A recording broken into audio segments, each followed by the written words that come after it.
La idea del encuentro de hoy es en realidad mostrar algunas herramientas que provienen del Machine Learning, pero que nosotros las vamos a aplicar para cuestiones de captura de movimiento, reconocimiento de algunos objetos o gestos, ideas de el Machine Learning aplicado a la visión artificial, ¿no? Como una serie de herramientas que nos van a permitir, por ejemplo, hacer nuestros trabajos interactivos.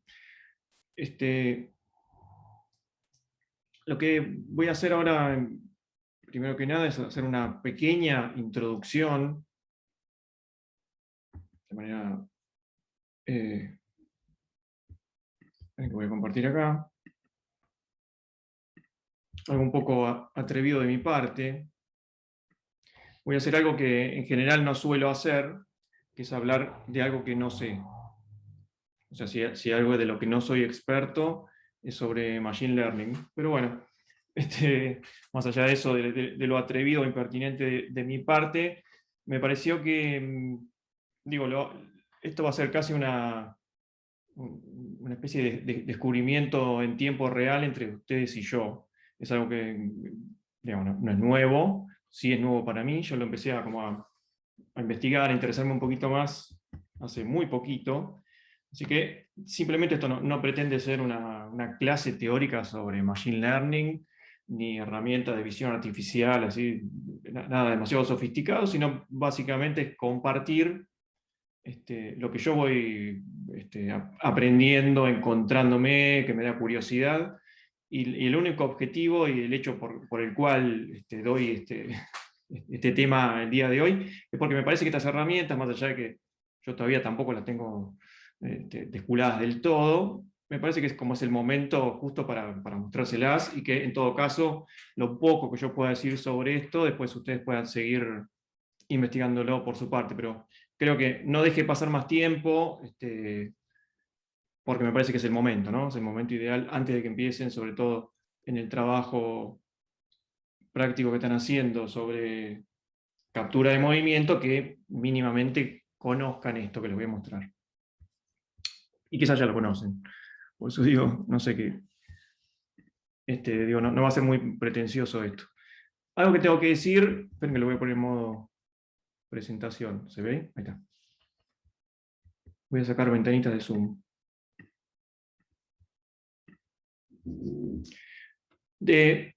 Sí tengo que reconocer que entre las cosas que estuve investigando y viendo, en donde aprendí la mayor parte de las cosas, y esta misma presentación está basado, tengo que nombrar a Andrew Ang, que tiene un curso, bueno, un curso bastante popular de Machine Learning, dado desde la Universidad de Stanford en Coursera.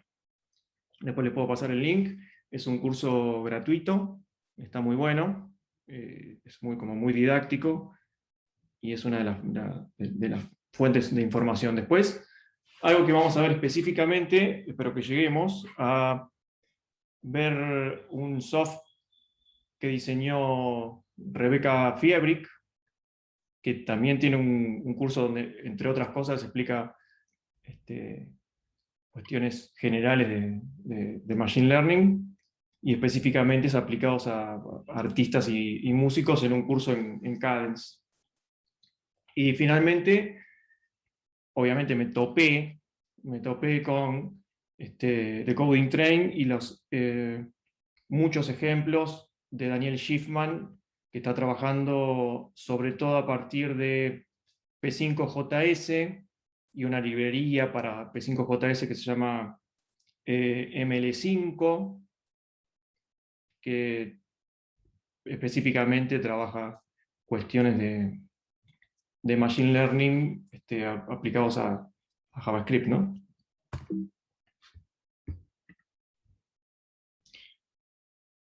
Acá donde la cuestión, quizás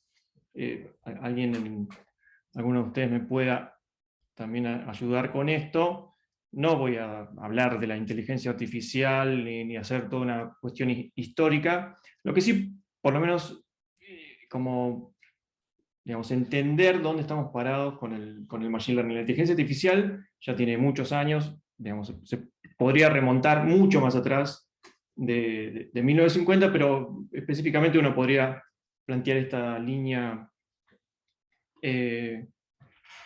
sí, esta línea temporal, y cómo el Machine Learning en realidad es parte de la inteligencia artificial, ¿sí? Es como una rama de la inteligencia artificial que básicamente generó como una ruptura muy importante, en principio porque las máquinas desde siempre fueron como pensadas para resolver cálculos, y de hecho siempre lo hicieron de manera mucho más veloz de lo que lo podemos hacer nosotros, pero digo, hasta el surgimiento del Machine Learning tenía como problemas para resolver cuestiones de procesamiento en paralelo. Por ejemplo, reconocer un rostro, una figura, un objeto, cuestiones que nosotros solemos hacer con mucha facilidad, digamos, las máquinas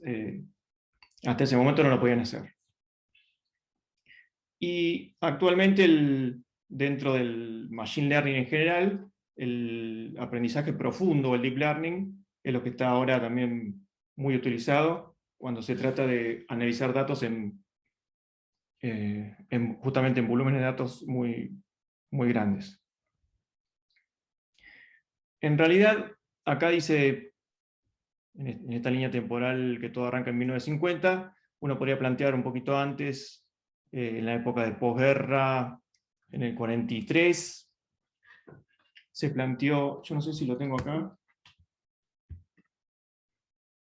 Bueno, esto sería una red neuronal, pero en realidad en el 43 se planteó el primer modelo de neurona artificial, que lo hicieron McCulloch y Pitts en el 43, en un escrito que hicieron. Ese fue como el puntapié inicial que introdujo la idea de la simulación artificial de algo que se podría parecer a la inteligencia humana, ¿no? de partir de esa neurona.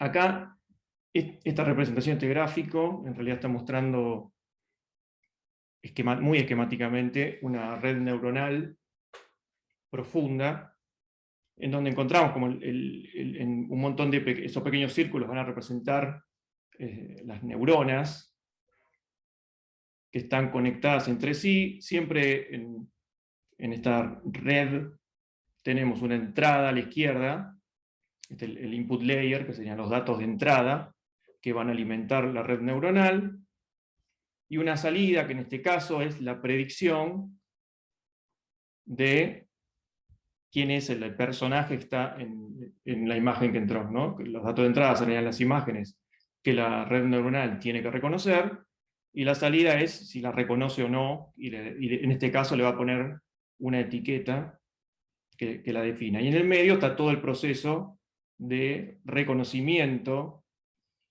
a través de estas conexiones entre cada una de los elementos o neuronas de esta red neuronal.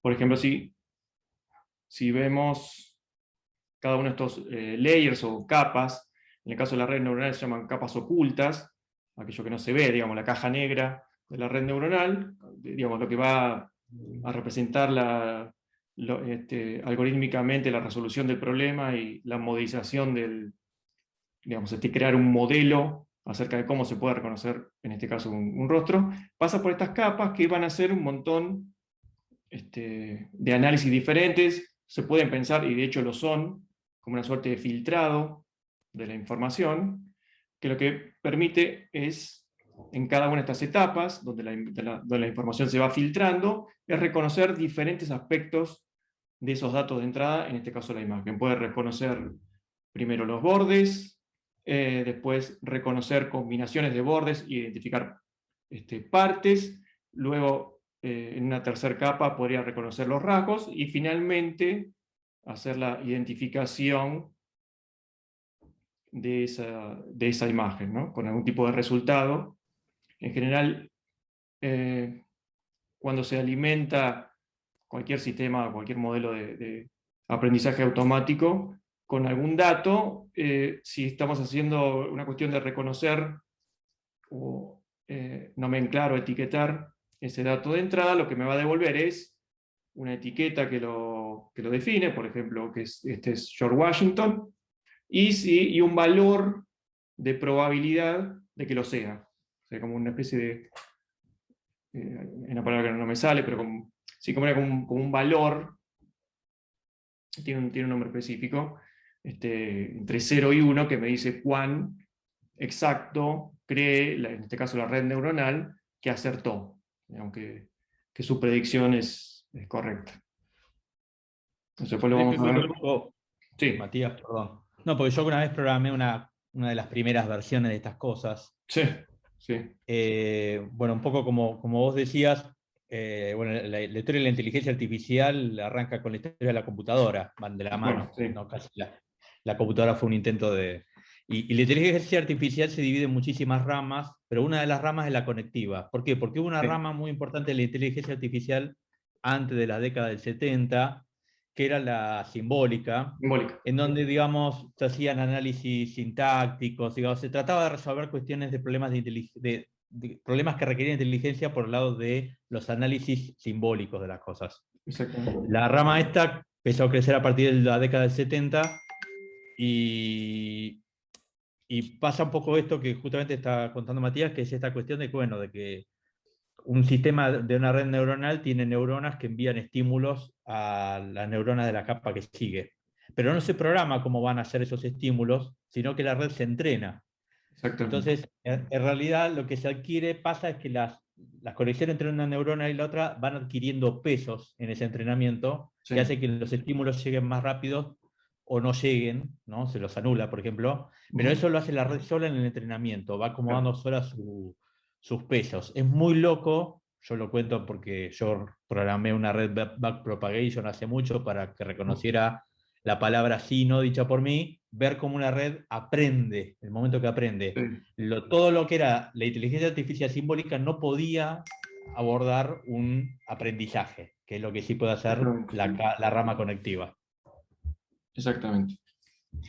Sí, bueno, lo que contaba Emiliano, por eso no me quise meter en toda esta cuestión, porque es muy, muy grande, digamos, pero en esta división entre la inteligencia artificial simbólica y la conexionista, la simbólica, básicamente el sistema de reglas que se definían o se programaban para crear un sistema inteligente era básicamente un sistema de reglas definido por humanos, o sea, programados, digamos, como nosotros solemos programar de manera secuencial, y lo que se creaban eran, por ejemplo, sistemas expertos, sistemas que eran capaces de resolver algún problema muy específico a partir de una serie de reglas que definían cómo se tenía que resolver el problema.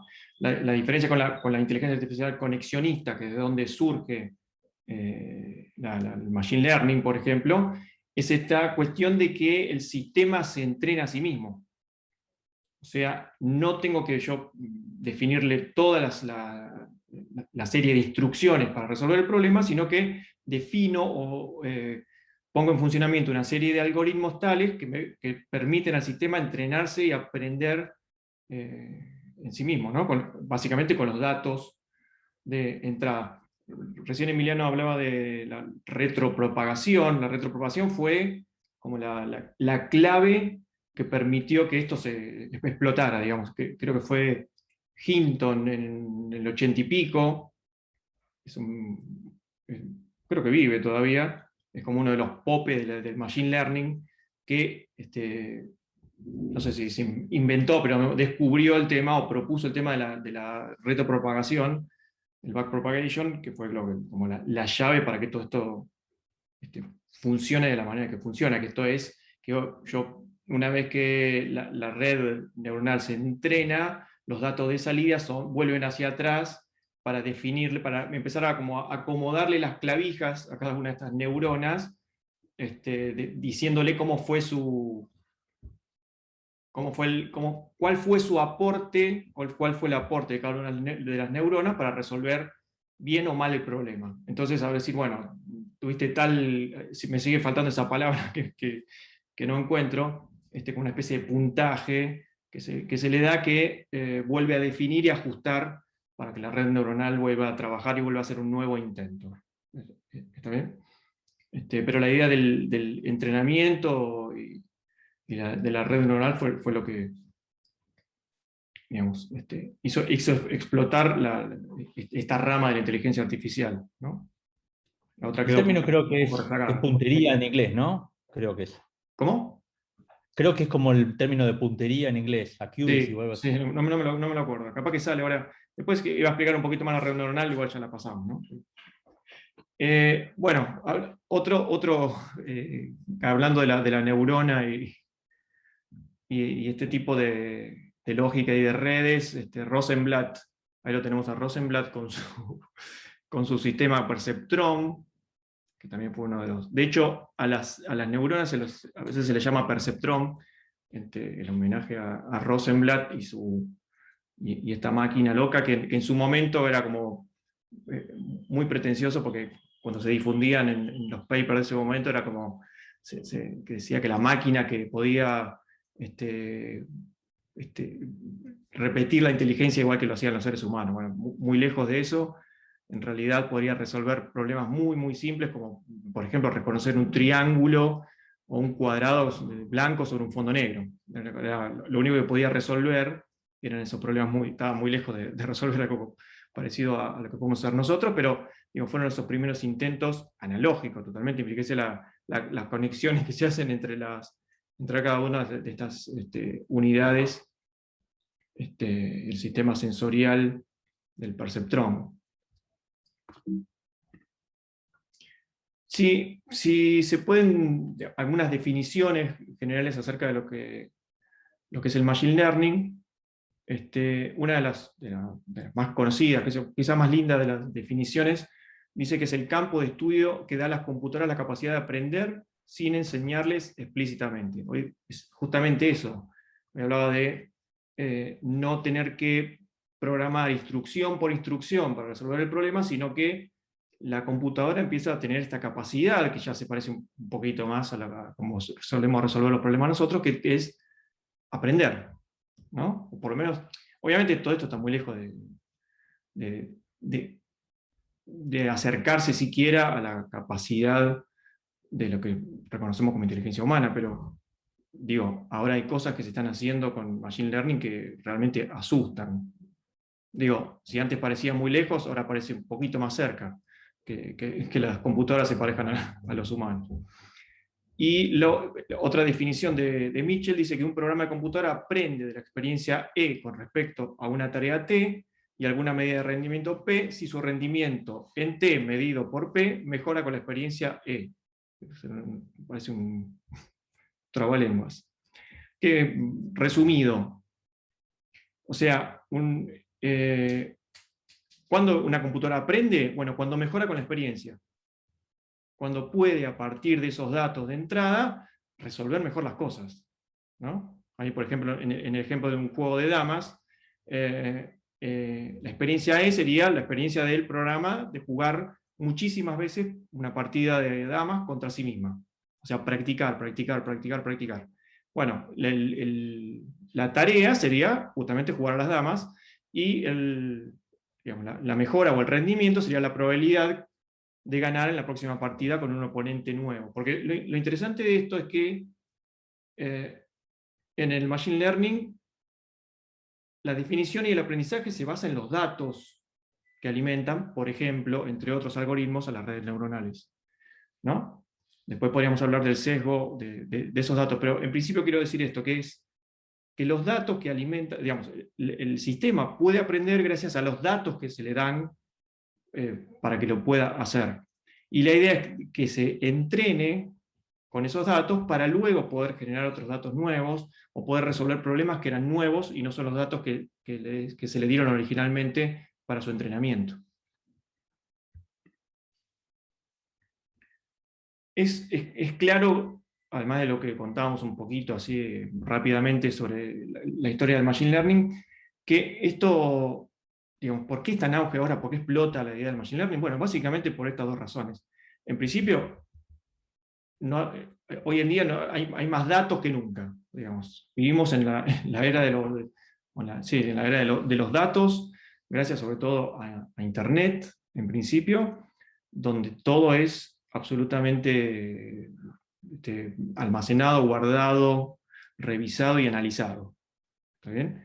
Esa explosión de datos en la web, y sumado a, obviamente, la automatización de ciertos procedimientos, quiere decir, informatizar, qué sé yo, un análisis médico, por ejemplo, y obtener esos datos de los análisis, permiten que estos sistemas empiecen a funcionar y aprender a hacer cosas, incluso mucho mejores de lo que lo puede hacer un ser humano.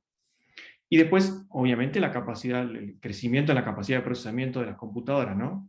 Que puedan analizar esos datos de una manera muy veloz y de una gran cantidad, y además esta posibilidad de algorítmicamente simular estos modelos de aprendizaje.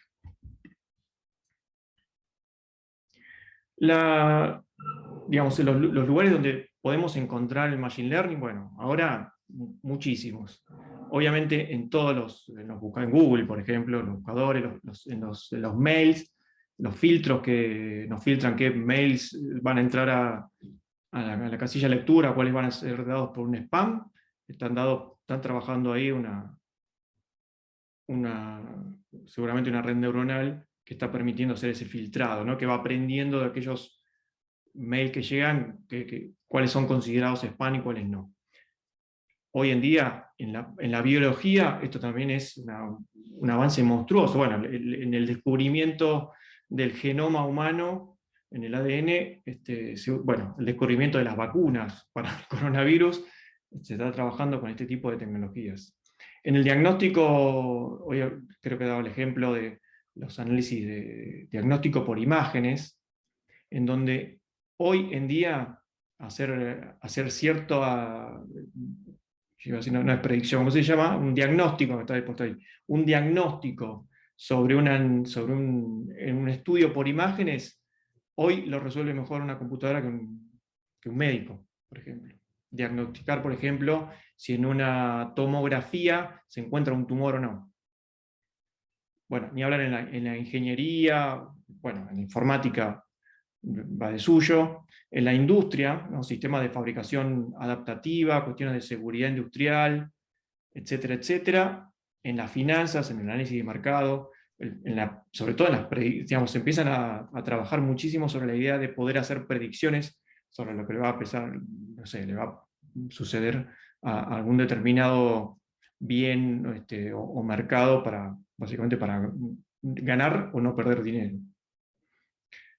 Después, otra cosa que también podemos experimentar cotidianamente tiene que ver con la personalización de contenidos en estas redes como Amazon, Netflix, Spotify y miles más. Esta cuestión de las recomendaciones, esto de personalizar el contenido, ¿no? De hacer que cuando vos entrás a Netflix, las primeras series o películas que aparecen son las que se suponen que te gustan más. Obviamente eso, la verdad que por lo menos a mí me funciona bastante mal. Pero bueno, yo creo que en algún momento van a hacerlo mejor, ¿no? Esa idea de la recomendación es bastante graciosa. Nunca me gustó una película que Netflix me recomendó. Después, obviamente, en cuestiones de, digamos, y esto es lo interesante, cosas que ya no pueden ser programadas a mano. No solo decíamos hoy que se puede generar una serie de instrucciones para resolver una problemática específica o optar por una cuestión de machine learning. Bueno, hay veces que el problema es tan complejo que es casi imposible resolverlo de esa manera, ¿no? Con un simple sistema de reglas o un modelo matemático implementado desde la nada, ¿sí? Por ejemplo, en los sistemas de visión artificial, o incluso que son ahora digamos, los lugares donde el machine learning está también haciendo mucho auge en el reconocimiento del lenguaje natural, ¿no? Los sistemas que reconocen voz, lo que traducen, sistemas que escriben, sistemas que yo no me acuerdo, después cuando me haga un tiempo les voy a pasar una lista de links cosas interesantes para ver. Hay unos desarrollos en Google de sistemas que escriben. Vos le tirás una serie de términos y te generan una poesía, te generan un texto casi de cualquier tipo. Es impresionante.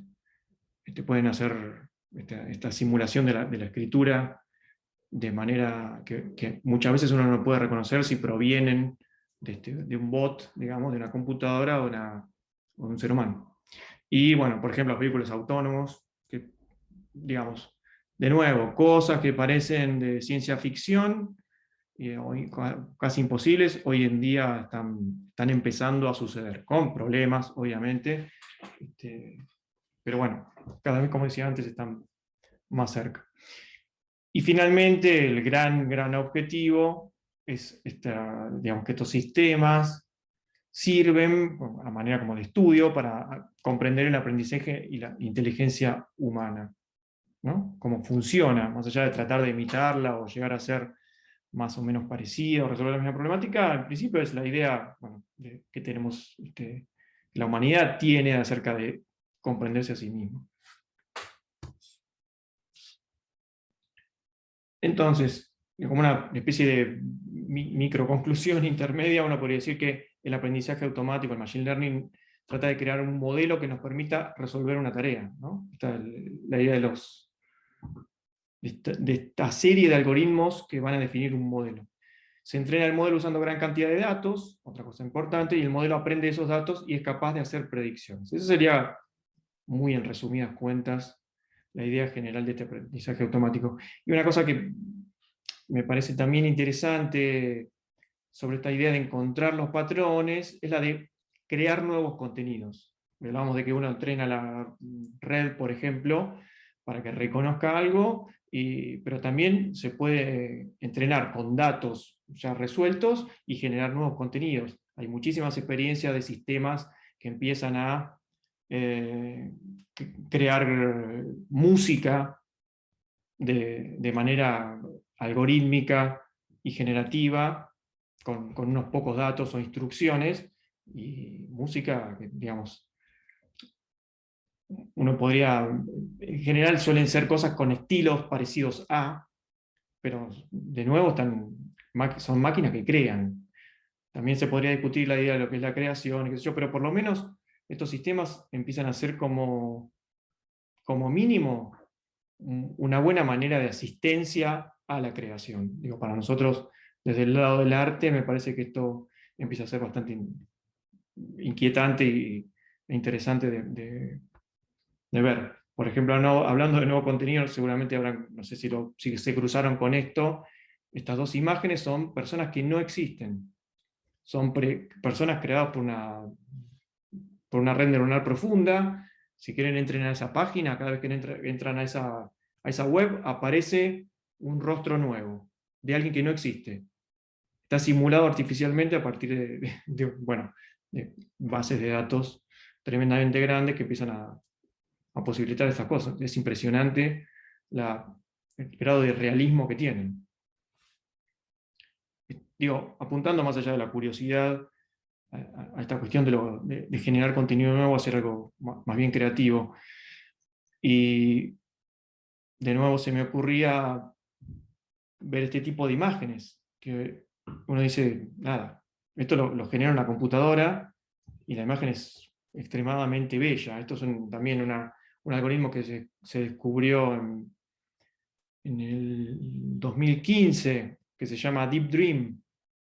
Deep Dream, las imágenes, si uno empieza a googlear Deep Dream, te das cuenta que más o menos son todas parecidas, pero una cosa, justamente Deep Dream es una cosa muy onírica y muy flashera, digamos, de lo que está sucediendo. Este es un sistema que en realidad lo que hace es reconocer formas en las cosas. Así como nosotros, vieron que nosotros, qué sé yo, cuando miramos los objetos solemos ver caras en las cosas, en las nubes. Miramos las nubes y vemos formas determinadas en lugares donde no las hay. Bueno, esa,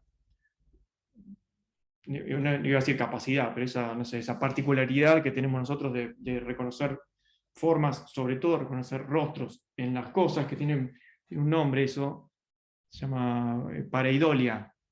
Donde que busquen pareidolia en Google y se van a divertir un rato. Y este sistema tiene esa idea vos le das una imagen y lo que hace es empezar a... voy a buscar, perdón, voy a saltar de acá. Se los voy a mostrar. Les muestro lo de pareidolia. Esto es pareidolia. Si me permitís agregar algo, Mati, Sí. esto de ay, no me sale, Deep Dream, en realidad surgió como, en realidad eso no era algo que deseado de ver, digamos, eso es como el Claro. debug de lo que está calculando la máquina que se supone que hay ahí. Claro. Y al principio se veían más que nada perros y gatos porque internet está como llena de fotos de perros y gatos, entonces al principio siempre Exactamente. termina emergiendo esas caras. Es como lo que está deduciendo que un algoritmo de Sí. reconocimiento de imagen, digamos. Es un algoritmo de reconocimiento de imagen al que se le planteaba la idea de intentar reconocer formas en cualquier imagen. O sea, tratar de descubrir algo parecido a la base de datos que tenían en cualquier imagen. Y obviamente, sí, lo que dice Lisandro es cierto, la base de datos, a eso me refería en parte con el sesgo, la base de datos que alimentaba esta Deep Dream tenía muchos perros, había como no sé si eran unos sapos, unas babosas, unos bichos raros, y entonces reconocía en las imágenes muchos ojos, hocicos y caras y formas de perros y babosas y cosas raras, porque la base de datos que alimentaba y lo que conocía como datos o lo que estaba buscando en las imágenes era eso. Y esto que se dice Lisandro, que se dio medio no de carambola, pero se dieron cuenta que si en cada iteración de la red neuronal, descubría, digamos, esto se iba reforzando a sí misma la idea de encontrar cosas ¿no? De cosas muy raras. Ven las caritas ahí de los pájaros, esto no sé, como un lagarto vero que decimos hoy. Los perritos.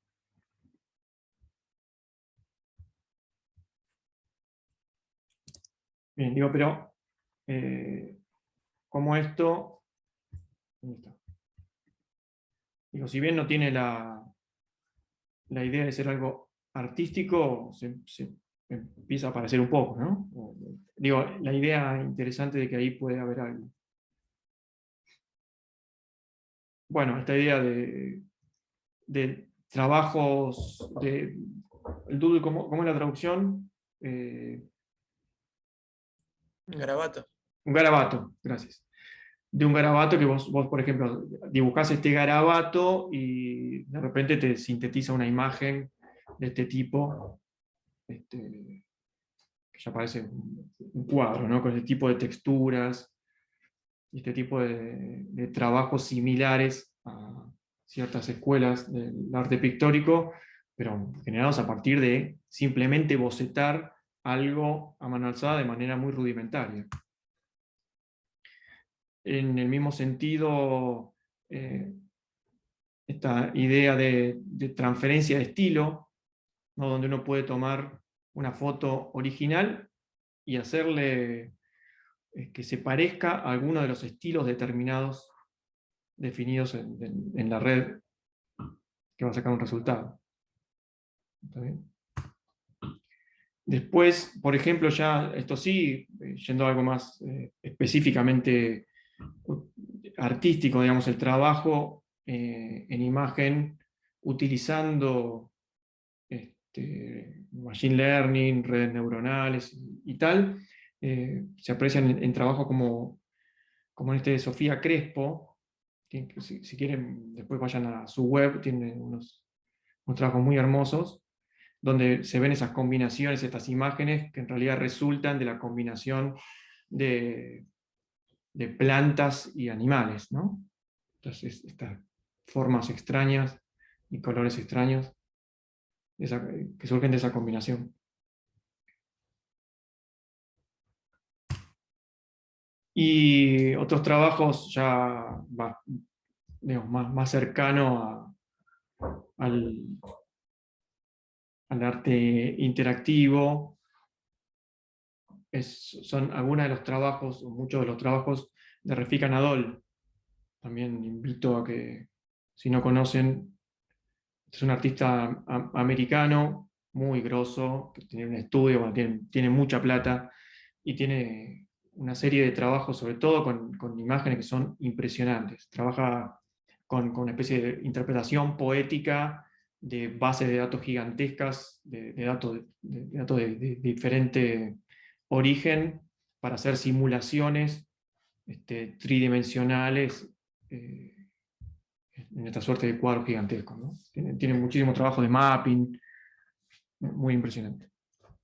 Muy impresionante. Y digo, acá ya es el uso específicamente del Machine Learning para hacer algo creativo, ¿verdad? Lo mismo que lo de Sofía. En fin.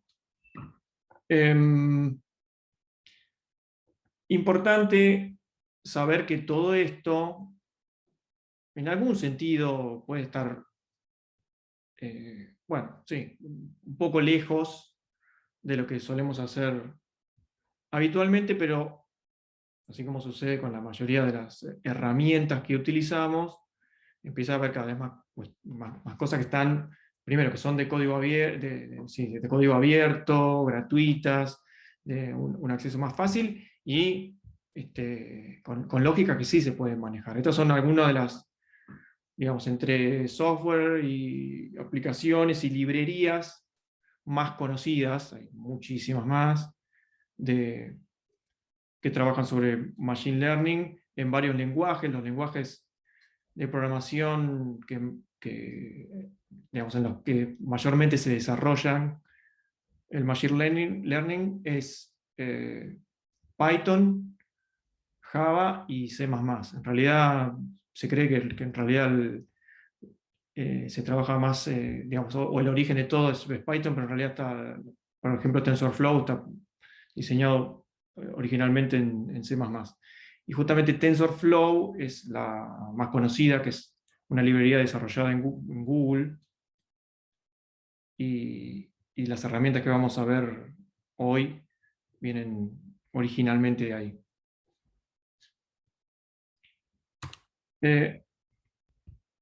Vamos a mostrar algunas cosas.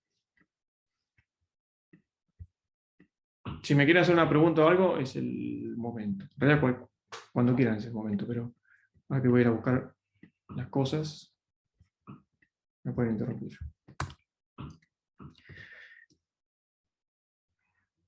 Ya que estamos, yo quería preguntarte el nombre del artista que hacía el mapping.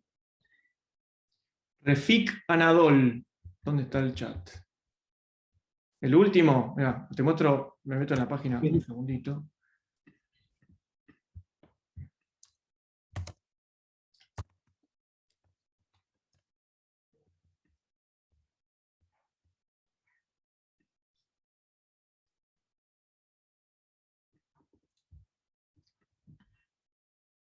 Tiene las cosas, bueno, acá tiene un mapping sobre. Esta es la obra, a ver si tiene algún videíto. refikanadol.com.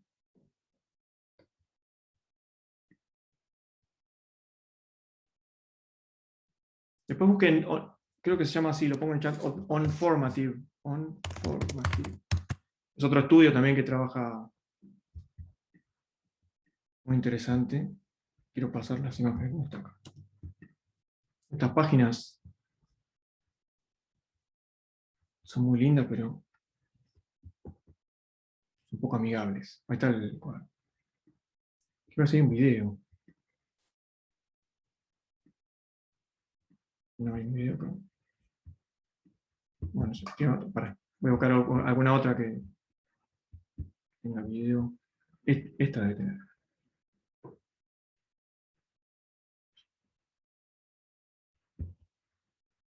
No, salí menú. No sé, ahí se puso Playson. No sé si se ve algo.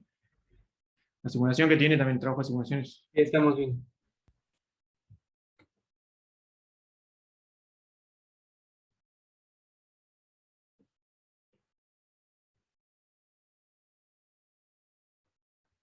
Excelente.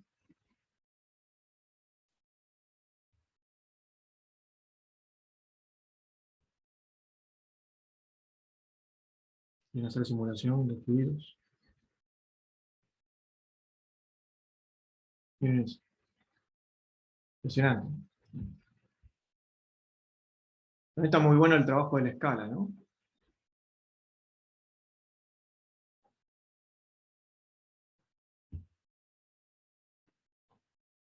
Bueno, después siguen chusmeando.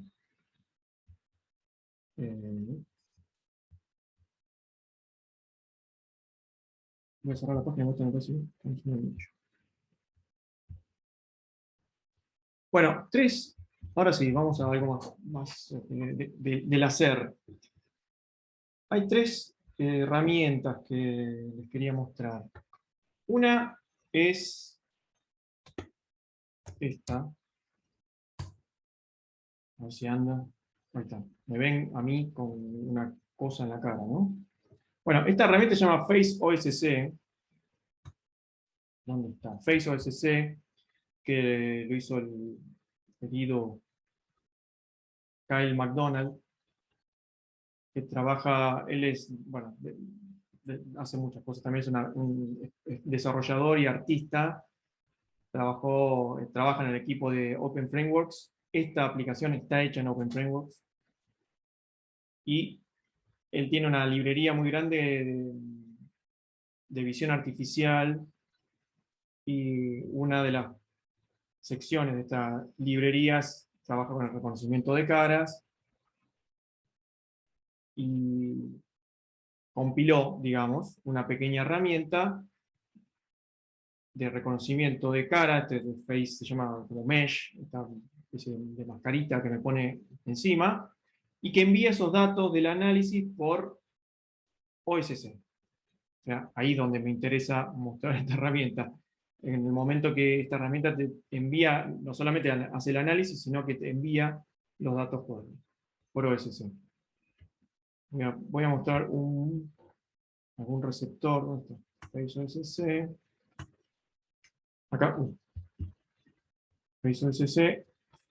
Hice un programita, no sé si lo hice yo, lo saqué, hice tantos ejemplos que ya ni me acuerdo dónde sacó las cosas.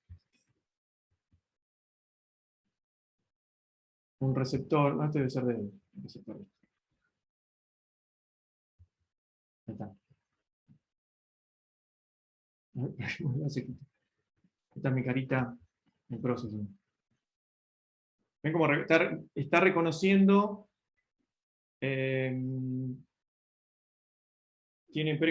Vamos a ver acá.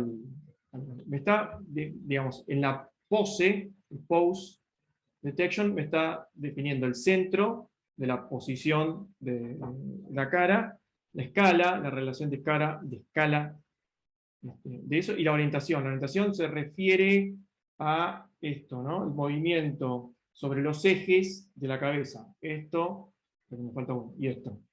¿Sí? La orientación se refiere al movimiento, el corrimiento de cero para cada uno de los ejes. Y lo otro que envía son los gestos. Estos son los datos que que analiza y que envía por OSC. El mouse width, el ancho de la boca, el height, la altura, podría decir con abierta hasta la boca, las cejas, la altura de las cejas, izquierda y derecha, y la apertura de los ojos, y el jaw, openness, no sé por qué es el jaw, es la mandíbula. Mandíbula, sí, mandíbula. Pero no sé por qué lo diferencia de la boca. No sé. Y después lo otro que envía son el raw, son los puntos de este mesh, ¿no? Cada uno de los puntos que define en la cara para hacer el análisis, se lo puede enviar, ¿no? De hecho, se habilita, si ven acá, si yo habilito o deshabilito estos datos, ¿ve que ahí no abre la boca? Porque no está recibiendo los datos de los gestos, en este caso la boca abierta. ¿Sí? Bien. Les muestro así rápido.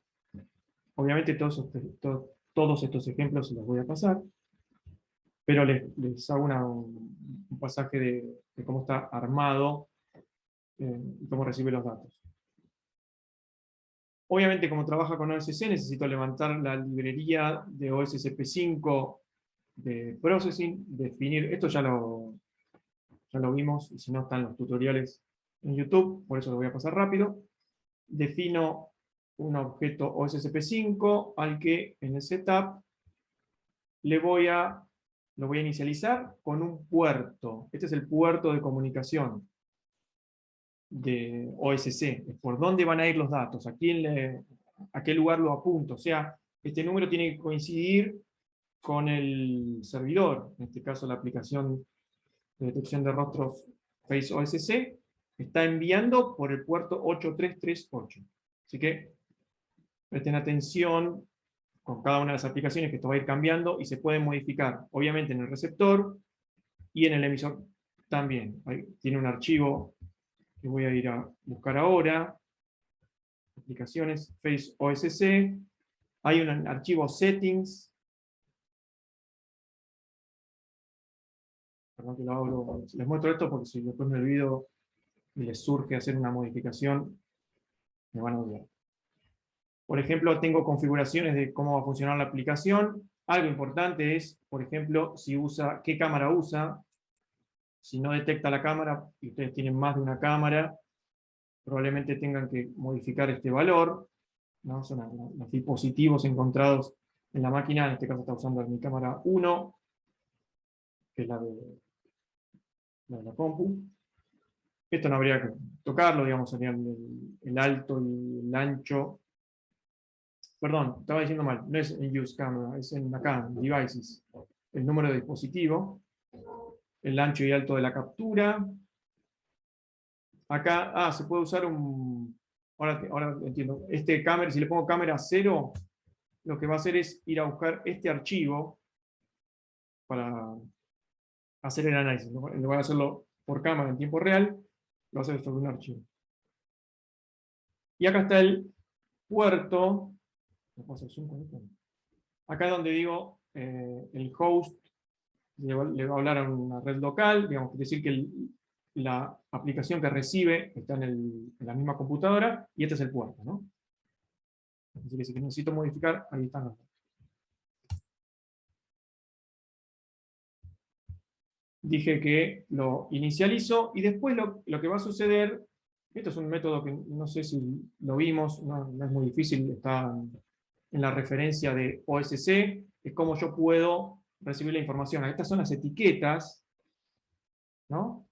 Post scale, post position, post orientation, todo esto es esto. ¿Dónde está? Post position, post, esto que digamos, viene de la referencia del software a utilizar, y va a pasar con todos los software de la misma manera. En algún lugar va a decir qué datos manda y cómo y con qué etiquetas. Siempre los datos de OSC van etiquetados, o sea, va el número, como está pasando acá abajo, la orientación, está tirando una serie de números, vienen asociados siempre a una etiqueta. Siempre es etiqueta y valores y tipo de datos. Entonces, acá en esta función de OSC, lo que estoy armando es un método que se va a llamar, cada uno se va a llamar found, post scale, post position, etcétera, que va a recibir datos que contengan esa etiqueta. Es un modo de recibir las cosas por OSC. ¿Bien? Definís un método, le pones un nombre de fantasía y le asociás al método para que pueda recibir cualquier dato que venga asociado con la etiqueta que le defino como segundo argumento. Esto, por ejemplo, va a aparecer found como un método por acá abajo. Acá. Public void found. Y en este caso, como se sabe que found, ¿dónde está found? Justo found no está acá, pero hay bueno, esto no está en la referencia y debería. Está pasando, por ejemplo, post scale, está pasando el dato de si hay o no, si encontró o no una cara. El post scale. Un post scale está mandando un float. Entonces lo recibo y lo asigno a esta variable.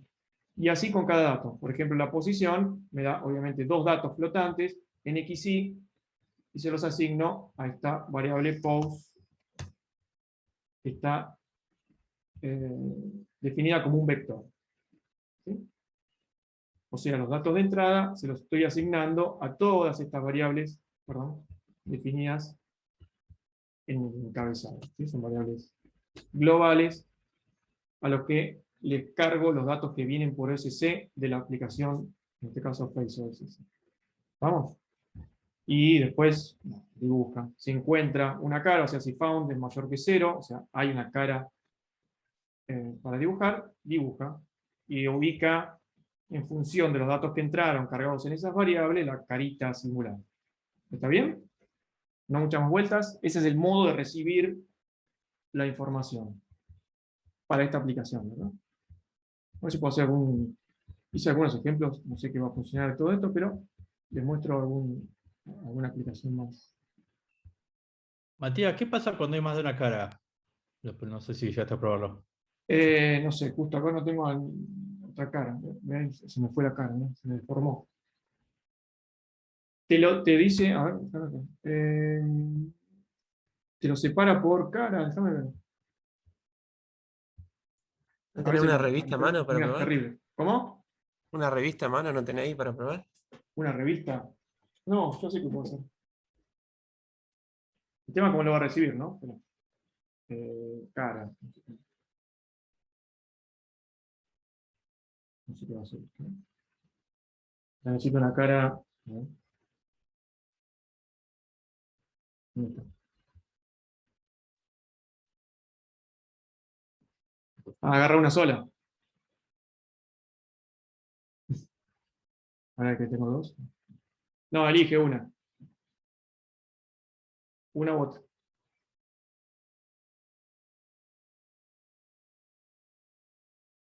¿Qué queremos saber? No toco la cara. No, este está detectando de a una. Hay otras aplicaciones que tienen más de. O sea que se puede hacer múltiples caras. Por eso estaba fijando que debe ser así, porque no te dice cuál es. No tiene una idea de número de caras.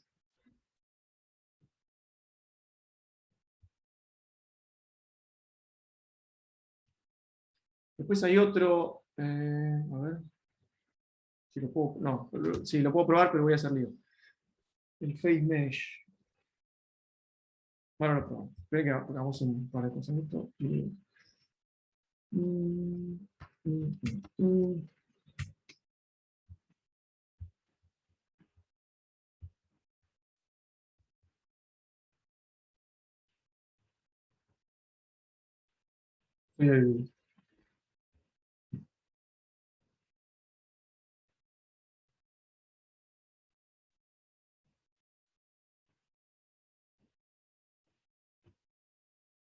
el vomitador de pelotitas.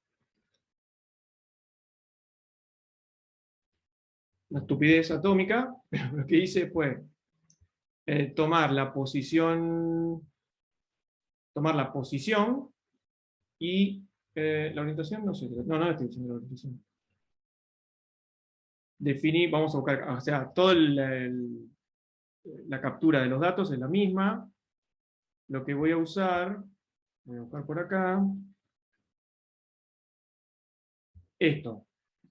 Hice esto. Le pregunté si el mouth, la apertura en alto, digamos, en el eje Y, de la boca es mayor que un umbral, y cada 3 fotogramas lo que hago es crear una bolita y mandarla al mundo. O sea, asocié la captura con física, en un ejemplo muy, muy simple, y que cada una de esas bolitas la pone en la posición del reconocimiento, ¿no? En el mismo centro. No, bueno, lo corrí en el I porque si no creo que me lo saca, si no le doy si no le sumo 60, me lo debe sacar, no sé, en medio de la frente. Ah, no, acá, en la nariz. No, entonces le sumé 60 porque el centro está puesto más acerca de la nariz, como corresponde. Y lo otro que hice fue, sí, la ceja izquierda, porque da lo mismo, yo no puedo levantar una ceja y la otra no tengo esa capacidad, entonces le digo, bueno, la ceja izquierda, si es mayor que tal, borrame todas las pelotitas. Entonces, cuando yo hago ting, uy, lo rompí. A ver si me está capturando bien. Ahí está. Cuando subo la cejita, borro toda la bolita.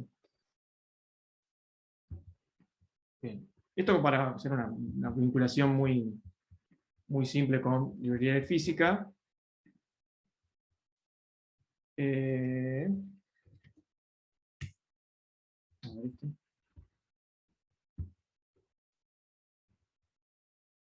¿Viste cómo era? No me acuerdo cómo era.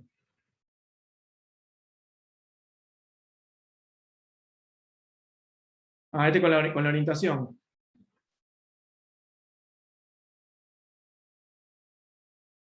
Miro para abajo, miro para arriba, miro para abajo, para que me corra acá la camarita. Esto con la orientación. Voy para arriba, al costado, al otro costado, me quedo.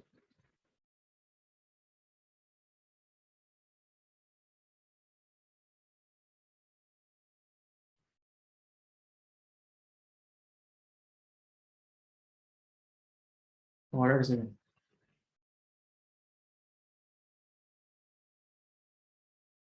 Después hacía algo con...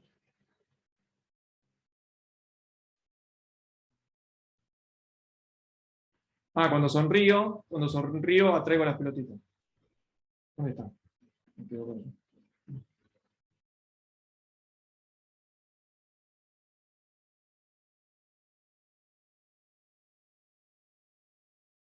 Y cuando dejo sonreír la suelto.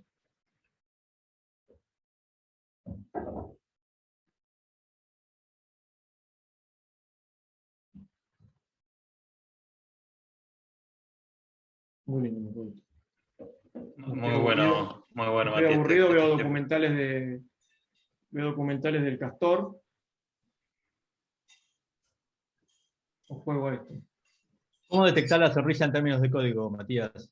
Hago el mouse with. ¿Dónde está? Mouse with estoy pidiendo. Vamos a buscarlo.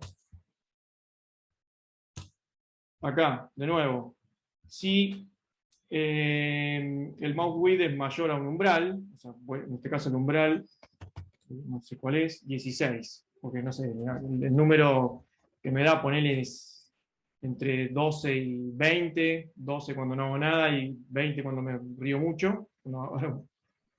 Y entonces pongo ese umbral y de ahí lo que hice fue disparar la función atraer a un punto, y ese punto es el del cursor, que está dado por la posición del cursor, es igual a la orientación, digamos, a la posición, más igual una velocidad por la orientación. ¿Sí? Entonces por eso va por un lado o por el otro en esta orientación. La orientación sobre el eje X y sobre el eje Y. ¿Está bien? Una cuestión, no sé si ven acá que el cursor Y está multiplicado por la orientación en X. ¿Por qué muevo con la orientación X la posición en Y? Bueno, porque en realidad la orientación es sobre el eje X, es este movimiento, y sobre el eje Y es este movimiento. ¿Sí? Esa es la orientación. ¿Se entiende? Por eso están cruzados el Y con el X.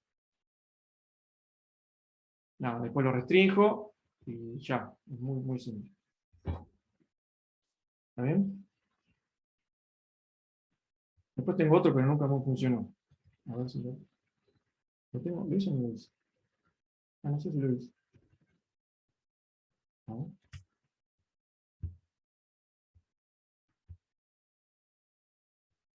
¿Se acuerdan? No sé si lo vieron. Para que me corro acá. Lo hice, no sé para qué, porque es una frustración total. Para que me quedó trabado con el... Acá. Es una frustración total. Para que me enganche la cara.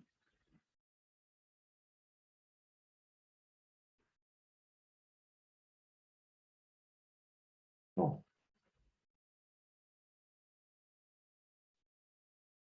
Uh.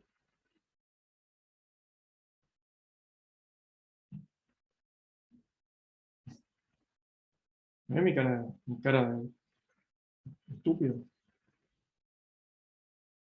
Creo que es lo más divertido. Me gusta porque estás ampliando la cantidad de cosas ridículas que tenemos que hacer delante de la cámara en las Exactamente, clases. sí, O sea, cada, sí. cada vez peores. Yo creo Antes que, gritábamos. sí, yo creo que una de las cosas buenas de la pandemia y de la falta de presencialidad era que podíamos evitar hacer estas cosas. Que antes lo hacíamos ahí en vivo, teníamos que saltar, hacer cara, movernos, bailar. Bueno, pues no. Creo que ahora se amplifica porque estoy en primer plano. O sea, antes me veían de lejos, disimulaba más. Así que es peor aún.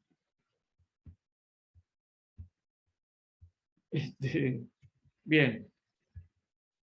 No pretendan que gane a este, porque no gano ni con el teclado, así que menos voy a ganar con la cara. Y con esta cara. Con esta cara del user.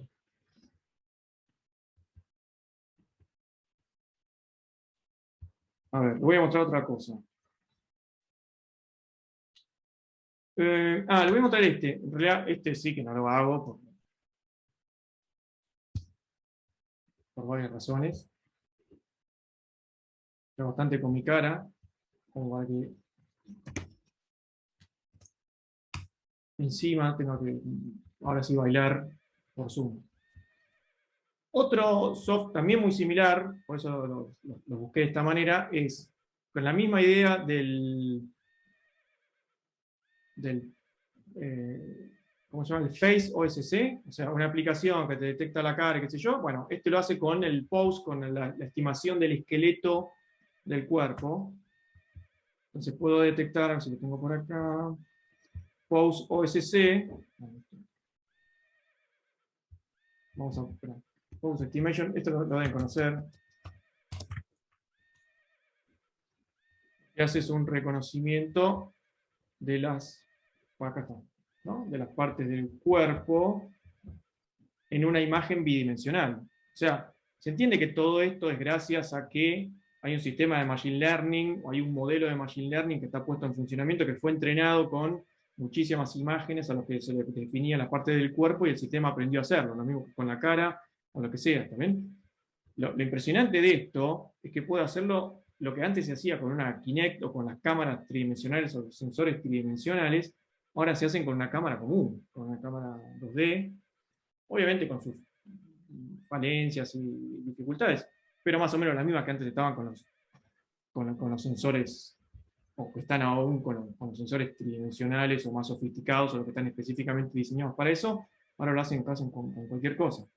Entonces me detecta algunas partes del cuerpo que se llaman, bueno, en todos los casos, el pose define lo que se llaman landmarks, son los puntitos, los puntos, los key points, los puntos clave en el esqueleto. Creo que, no sé si aparece acá.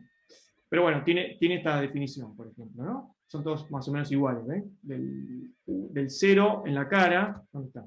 Ven que, bueno, por eso, yo no me voy a ir me tengo que cambiar la cámara, me tengo que parar y todo, pero imagine que algo me está detectando. En principio me está detectando la posición de la nariz, los ojos y las orejas, los hombros, hasta acá llego, digamos, y las manos, pero acá va a tener problemas. El problema, miren lo que hace. Si no me reconoce, si no estoy todo, digamos, si no ve por lo menos la parte de arriba del cuerpo, o sea, del torso, de la cintura para arriba, ya se hace lío. Y otra cosa que sí tiene este soft es multipose, o sea, puede haber más de una persona a la cual le detecta el esqueleto. Y de nuevo tiene, en este caso, un poquito más amable que el otro, tiene para definir el host, el IP a donde va a ir a parar la información, el puerto y el formato de la imagen de los datos, el formato de cómo va a enviar los datos. Y esto se los se los muestro acá. Esto es Pose OSC. Tiene algunos modos de enviar la información, y lo explica acá.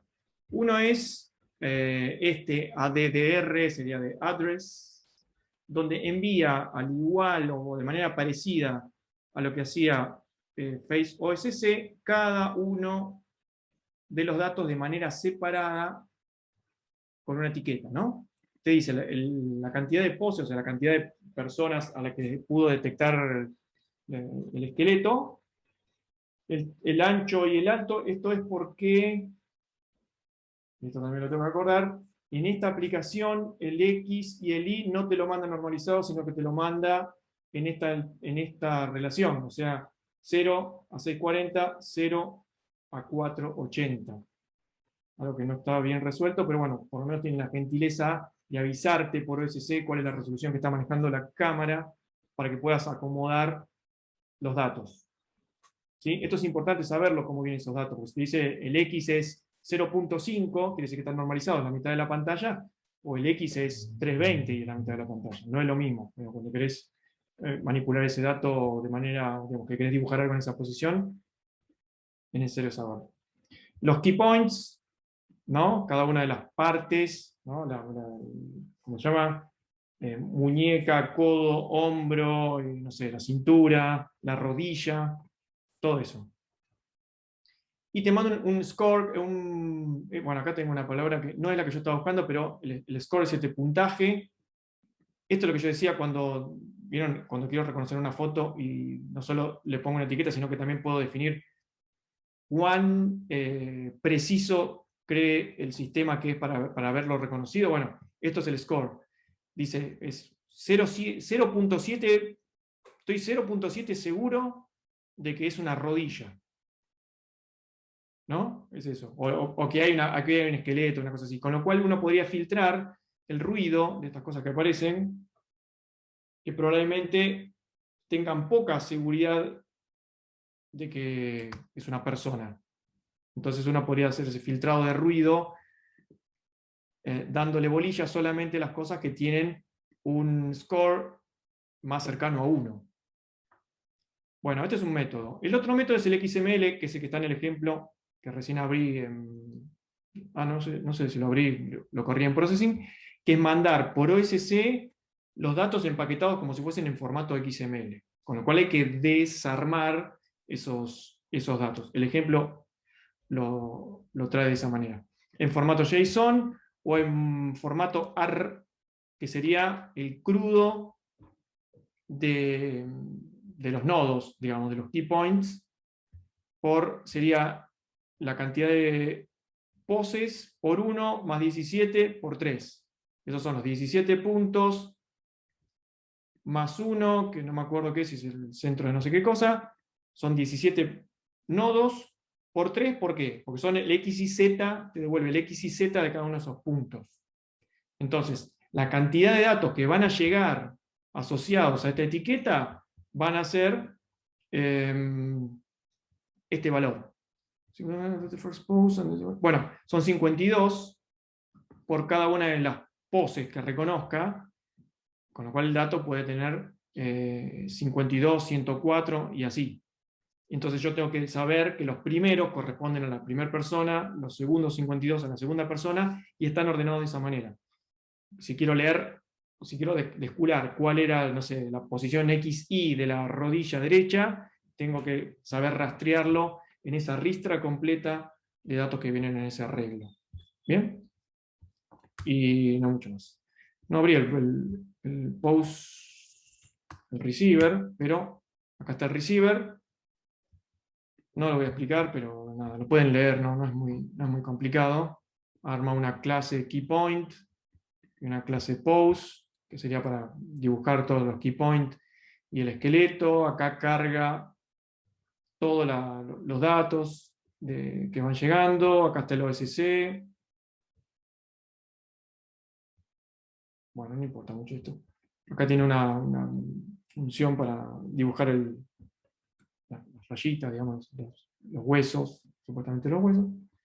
Y acá, ¿qué está haciendo? Bueno, los dibuja efectivamente, y acá está recibiendo la data en formato XML, por eso le puso la función voidparse en inglés, para parsear la información. Entonces la desarma acá y la ubica. O sea, en cada una de esas variables va a poner en la variable keyPoint y luego en la pose los datos de recepción, ¿no?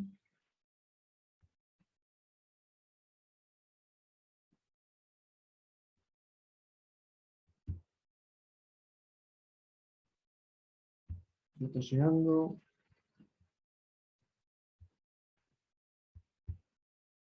Le di tanta bolilla que no sé si le cambié algo y no me está recibiendo.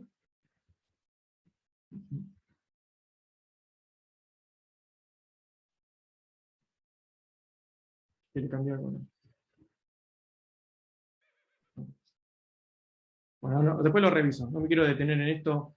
No sé, toqué algo que no está funcionando. No sé si moví el puerto. No sé qué sé. 9227. Ah, no, ya sé qué está pasando. Miren esto. Ya me di cuenta. Está tratando de recibir en formato XML, pero el formato que está mandando es arreglo. Entonces le vamos a poner XML. Mirá. De paso vemos cómo se hace. Ahora sí, ven que está. Era el formato en el cual estaba mandando y en el formato en que estaba tratando de recibir los datos.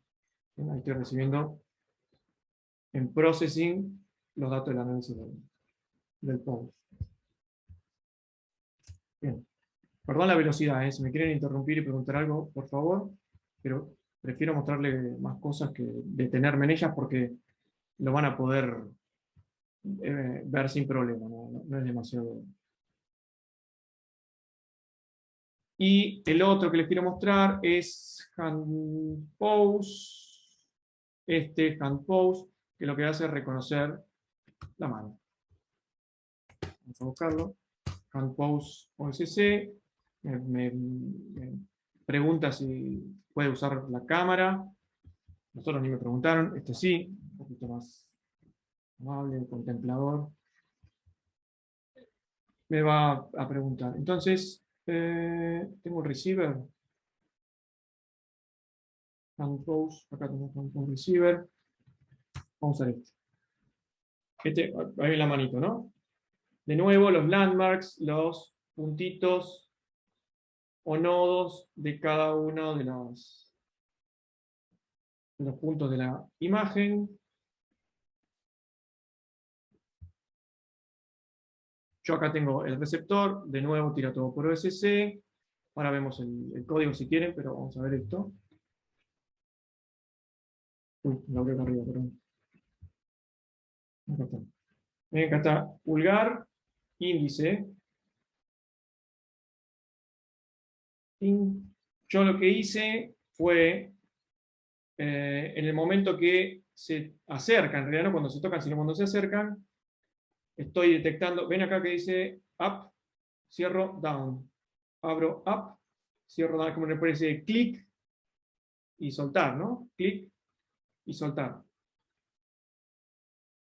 Como una especie de punterito que está en el medio del pulgar y el índice, y que tiene el evento de ser cliqueado y soltado. Eso lo hice, lo vamos a recorrer rápidamente.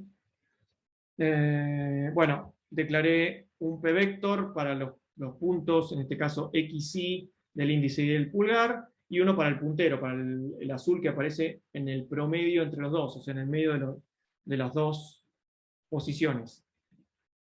Uso dos booleanas para saber si se tocan o si antes se tocaban. Ahora vamos a ver cómo lo implementé. Y me falta una. No, está bien. Si se tocan y si antes se tocaban. Y después las booleanas para up, down, estos son los eventos, ¿no? Estos serían los estados y estos los eventos. Bueno, el OSC inicializa los vectores y pregunto, ¿se tocan? ¿Cuándo se tocan? Bueno, si la distancia entre el pulgar y el índice es menor a un umbral de distancia que definí por acá, que es 70, es un montón. Pero bueno, definí esa variable que se puede modificar como umbral de distancia. Entonces, esto va a ser true o false, y se va a usar acá, por ejemplo, si se tocan, dibujo el puntero XY, que es el azul, ¿no? Si se tocan, se dibuja el puntito azul. Y lo otro que hago es definir los eventos de up-down, es a través de definir un down, es el momento, digamos, sería el momento en que se tocan, pero antes no se tocaban. O sea, en este momento se tocan, pero antes no se tocaban. Ahora se sigue tocando, esto no va a funcionar más. Y al revés, el up es cuando antes se estaban tocando, pero ahora ya no. Entonces disparo el evento y lo actualizo acá abajo. El antes, en la vuelta del draw, se va a igualar al estado de ese token.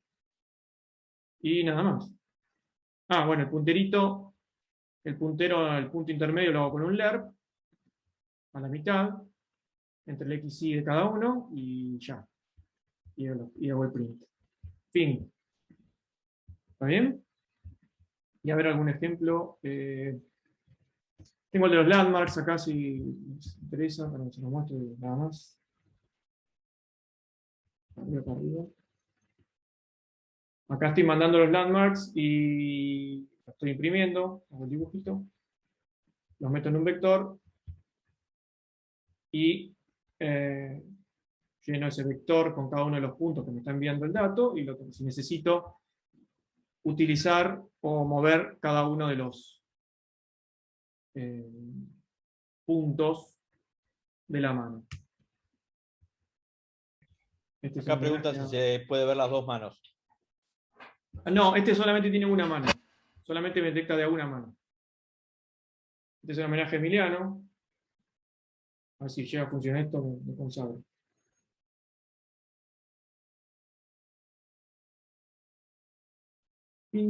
Perdí. Siempre pierdo. Los ejemplos que hago, pierdo. Bueno, cierro la mano, es como que agarro la pelotita, estiro, suelto. No sé, no, por allá. No, es malísimo. Tengo que dedicar a otra cosa. Uy. ¿A quién le tengo que pegar, Emiliano? ¿Al rey? Al rey no tocar los peones. Oh, vale. Uy, filó. Ah, se me fue la mano. No, me fui de pantalla con la mano. Bueno, último intento. Para arriba, ¿no? No, bueno, me rindo. Un día les muestro cómo van. ¿Qué hice? Utilicé lo mismo. Mano abierta, cierro, agarro el pelotita, estiro, suelto y tiro. ¿Eh? Ahí está. Perdí. Miren que es bastante ruidoso, ¿no? Todo este detector, fíjense cuando hago así el clic, acá. Bueno, ahí bastante bien. Pero no hace, miren que tiene como un ruido ahí. Bastante ruidoso este unpause. Y no, ojo, no estoy filtrando, no estoy haciendo nada, cosa que debería filtrar los datos para que se muevan menos, sean menos ruidosos, ¿no? No estoy procurando hacer ese tipo de cosas. Bien.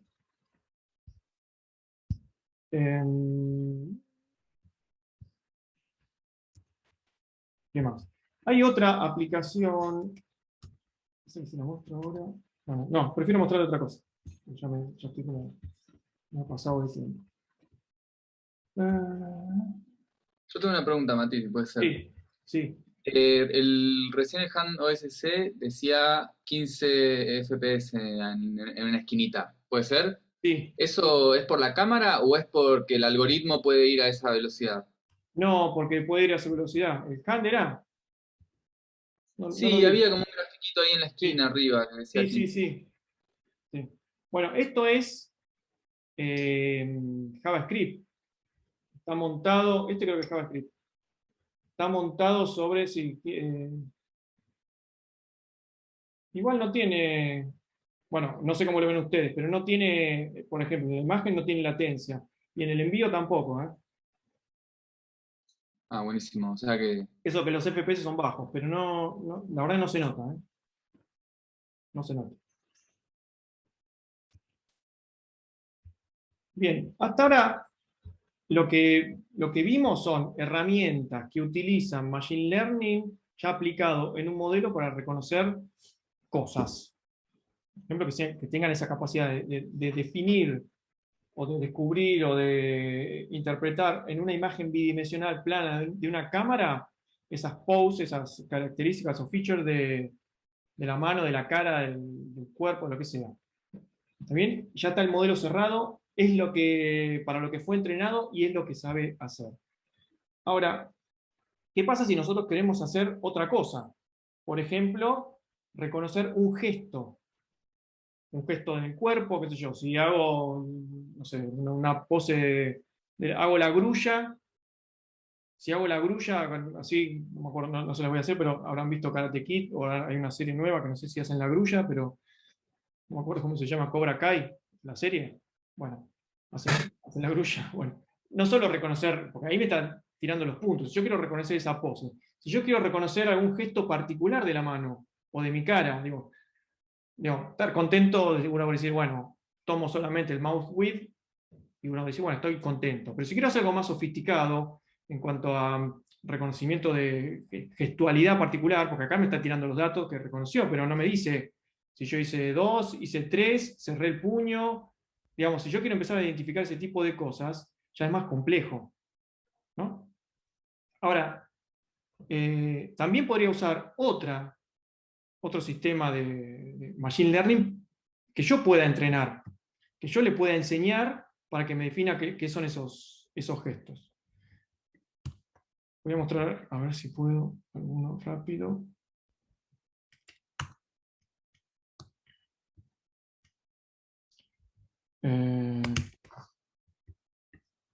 Este es un ejemplo robado, ¿sí? No robado. Ahora le digo dónde salió.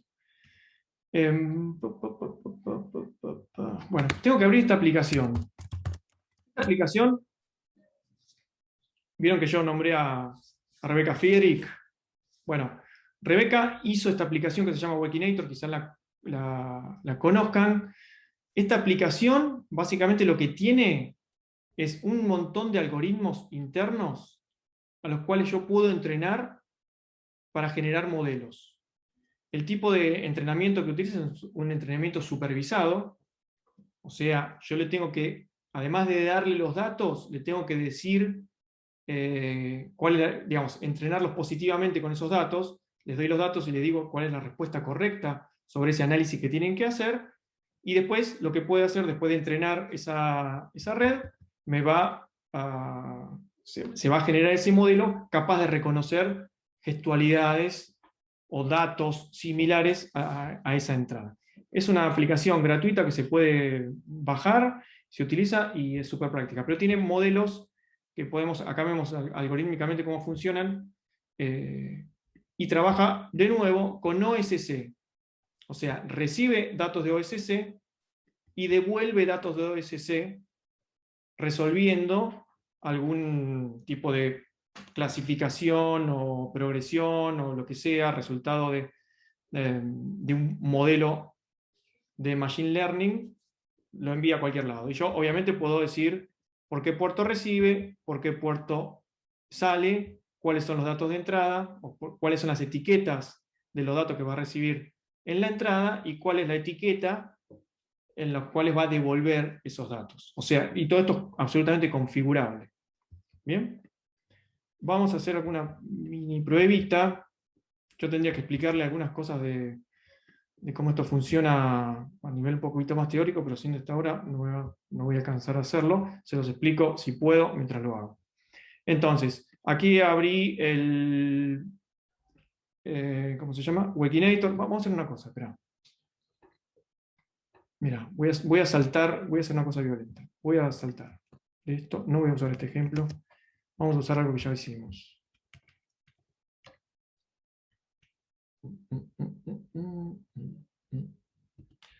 Vamos a hacer este. Ya que hablamos tanto de imágenes, vamos a hacer algo con sonido. Yo tengo este programita en PD, muy simple, que lo que hace... Ah, yo estoy compartiendo audio. Ahora me van a decir.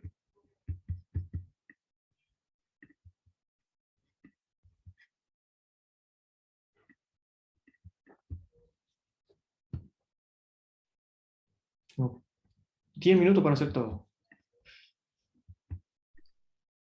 ¿Se escucha algo o no? No estoy compartiendo por Zoom, esperen un poquito. Que voy a volver a compartir. A ver si puedo volver a compartir sin salir.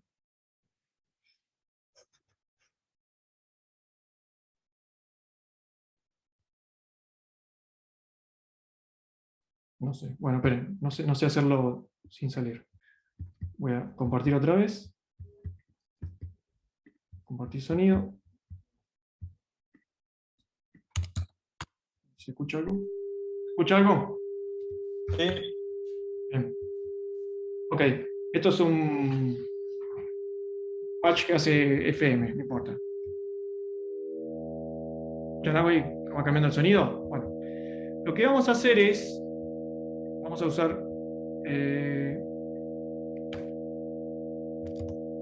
hand pause. Esperen que apago el PD, pues que va poco. Ahí está. Vamos al hand pause. A ver si abre. Esa es mi hija gritando. Hand pause. Y le voy a hacer que Wakinator reciba. Se me perdió. Acá está. Wakinator reciba los datos de hand pause. A ver si me acuerdo cómo hacerlo. Lo que voy a hacer es. Le voy a pedir. Déjenme ver una cosa. Le voy a tomar los landmarks, todos los puntos ¿cómo se llama? De la mano. Entonces voy a recibir como etiqueta landmarks. Esto es propio de OSC. La cantidad de entradas, ahora me tengo que acordar. ¿Cuántas eran? 21.63. 21 por X y Z. Son 63 puntos que me mandan. ¿Dónde está? Le voy a decir que lo que recibo son 63 valores a través de esta etiqueta. Y lo que voy a sacar, le voy a pedir que me saque 3 valores. ¿Por qué 3 valores? Porque yo sé que en PD tengo 3 valores para controlar, ¿no? Acá va a recibir, fíjense cómo está puesto, ya está programado así, que recibe por el puerto 1200, Wakinator envía por 1200, 3 valores, ¿no? Que son estos 3 outputs asociados a esta salida, a esta etiqueta, que es lo que va a recibir. Y el puerto que recibe es 6448, no. Hand pause manda por 8008, es el puerto donde manda, para no o se lo cambio a uno o se lo cambio al otro. Se lo cambio a Wakinator y le pongo que recibe por 8008. Esto me sale Solidar-D. Ahí se puso en verde. Acá entró la segunda pantalla, Wakinator. O sea, una vez que lo configuré con los datos que van a entrar, paso a la segunda pantalla. Y acá me pone en verde el IN. Quiere decir que está recibiendo. Todavía no está mandando, pero está en verde, está recibiendo, quiere decir que está controlado. Yo lo puedo monitorear acá. Le puedo decir que frene de recibir, pero bueno. Acá cuando está en verde es que está recibiendo los datos de la AMA. Y lo que puedo hacer es esto. La salida se supone que está configurada. Estos 3 valores son los que yo le pedí. Digo, quiero que tengas 3 salidas. ¿Ven que yo muevo esta barrita y se mueve acá? Muevo la segunda y mueve lo otro, ¿no? Yo puedo configurar el sonido. No poner más fotos, no escucho nada. Yo puedo decir, bueno, quiero un sonido, vamos a tirar sonido. Acá si puedo pongo un randomize, pone los valores. Vamos a buscar un sonido que nos guste.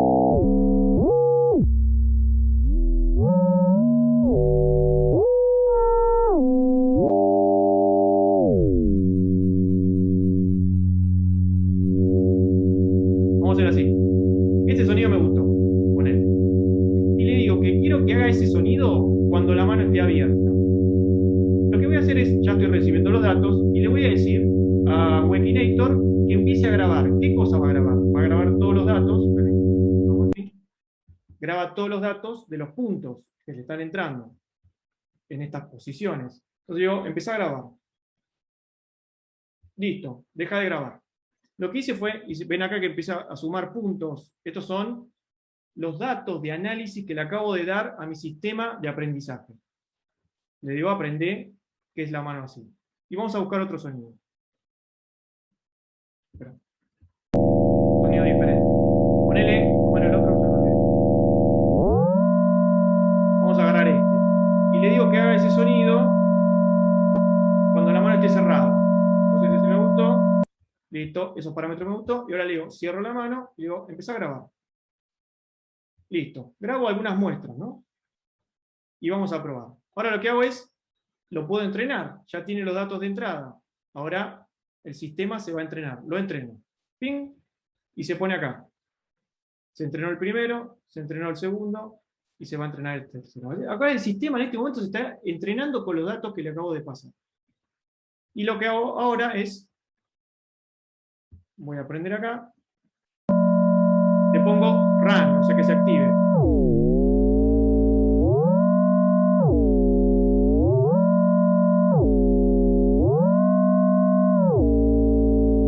¿Sí?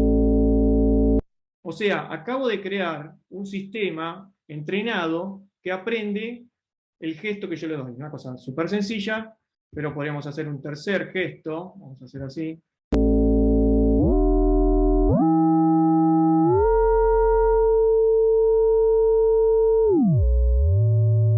Este, ponele. Este es cuando, que dice mano cerrada, vamos a hacer puño dado vuelta. Acá, empiezo a grabar. Listo, ya más o menos sabe lo que es un puño cerrado. Listo. Lo vuelvo a entrenar porque le di datos nuevos. Va a terminar de entrenar.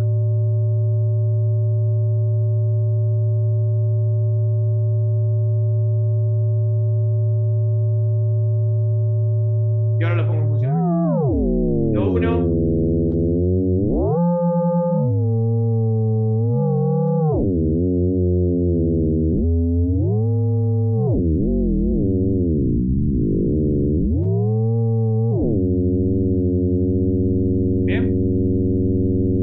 Entonces, ahora ya no importa, o sea, si yo quisiera hacer eso, digamos, programar en Processing, con los datos de los landmarks, reconocer puño cerrado, lo di vuelta, abrir la mano, y qué sé yo, y hacerme toda la interpolación entre eso, sería un moño. Entonces, con este sistema lo que estoy haciendo, lo que tengo la posibilidad, es de hacer un entrenamiento, o sea, generar diferentes algoritmos de entrenamiento para generar modelos que reconozcan gestualidades diferentes. ¿Sí? Voy a hacer uno, a ver si puedo hacer uno más, uno más. Voy a abrirlo así no tardo mucho. Creo.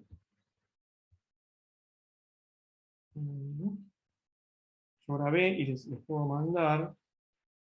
Eso se llama un problema de regresión. Esto no lo expliqué, pero lo que estoy haciendo es que a los datos de análisis de la entrada, lo que le estoy dando es un valor entre 0 y 1. O sea, son valores continuos.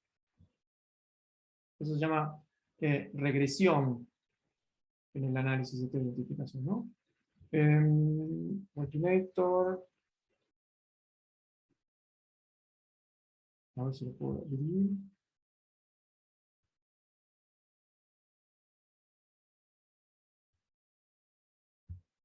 Vamos a ver. 8008. Ah, compose. Vamos a ver. ¿Por qué no se ve?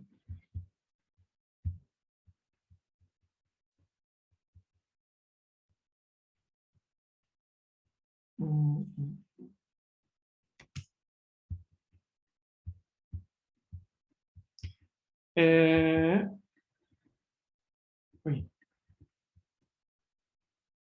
Uh.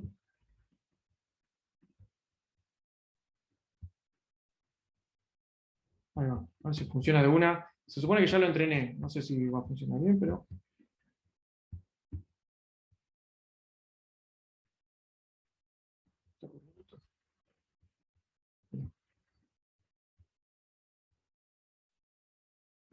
Run.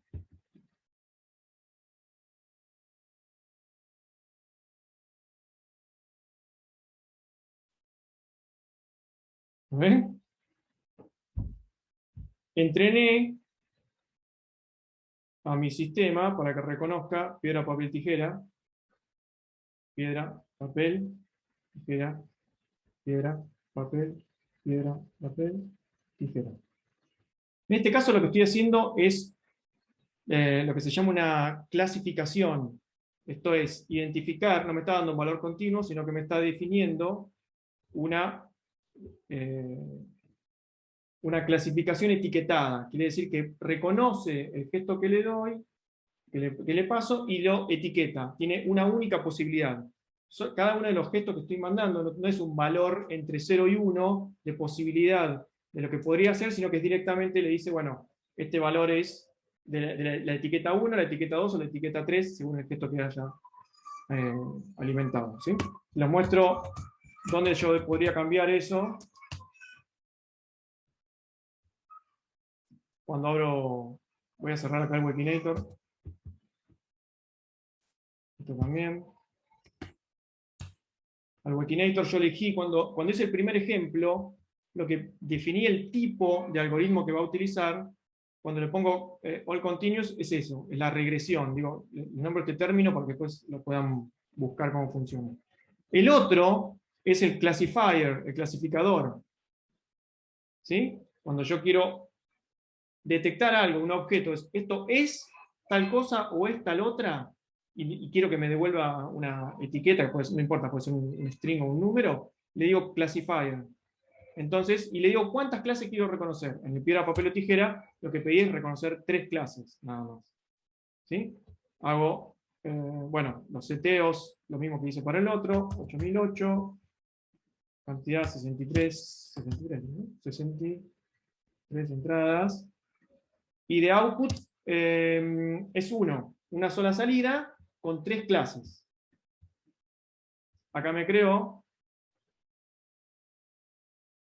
No sé, creo que le puse mal el poder. No le puse bien la etiqueta.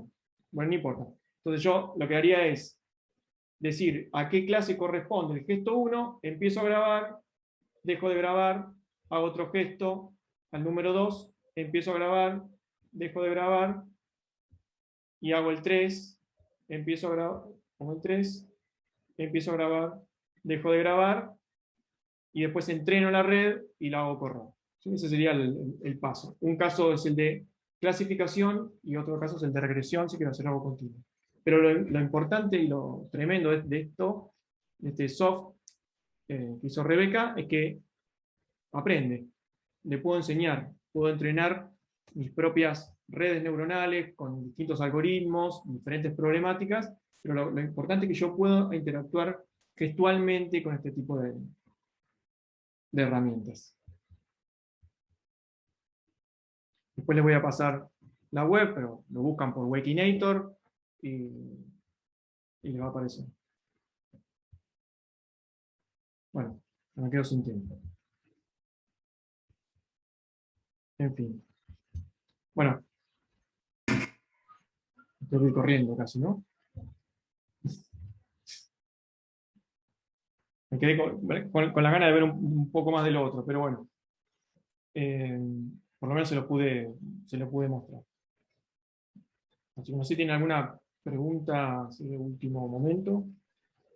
A mí me quedó una duda de lo último que vimos.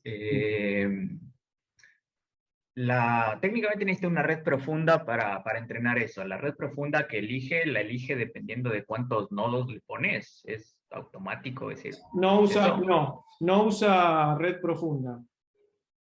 En realidad, para regresión, podés usar distintos algoritmos, puedes usar polinomios. En general detecta eso por ¿cómo se llama? Regresión polinómica, y vos le podés dar el valor del polinomio, o puede usar una red neuronal a la que vos le definís la cantidad de capas. Yo no lo mostré porque no tuve tiempo, pero vos primero tenés que definir qué problemática querés hacer. Vos querés detectar una cosa por etiquetas, usas clasificación. La clasificación la resuelve por nearest neighbor, por vecindad vecindad más cercana. ¿Querés un problema de regresión? Lo resuelve por polinomios o por red neuronal. Después, otra cosa que no mostré que podemos hacer, los sistemas de reconocimiento de voz o de gestos en el tiempo tienen otro tipo de algoritmos que son temporales, que son comparación de vectores. Entonces, vos elegís la problemática, primero definís la problemática, que sería clasificación, regresión o cuestiones temporales, digamos. Eso es lo primero que definís cuando yo definí ahí abajo. Una vez que definís eso, le podés establecer qué tipo de algoritmo es el mejor para resolver la problemática que vos tenés en función de la cantidad de datos que le vas a meter, la cantidad de ruido que tenga lo que vas a meter y muchas otras cosas más. Pero fíjense que yo no toqué nada de eso y más o menos funcionó. Digamos, no es que necesitas saber muchísimo para poder pegarle y hacer que esto funcione bien, ¿no? Pero sí, y de hecho puedes acceder a los datos, incluso tenés lugares donde vos puedes meter cierta parte de código para influenciar al algoritmo. Está buenísimo, o sea, es súper sencillo en algún punto y muy potente y muy fácil de acceder y a niveles bastante profundos, digamos, de la resolución de los problemas. Está buenísimo. Y tiene esto, ¿no? De resolver cosas gestuales de manera muy bien, muy simple.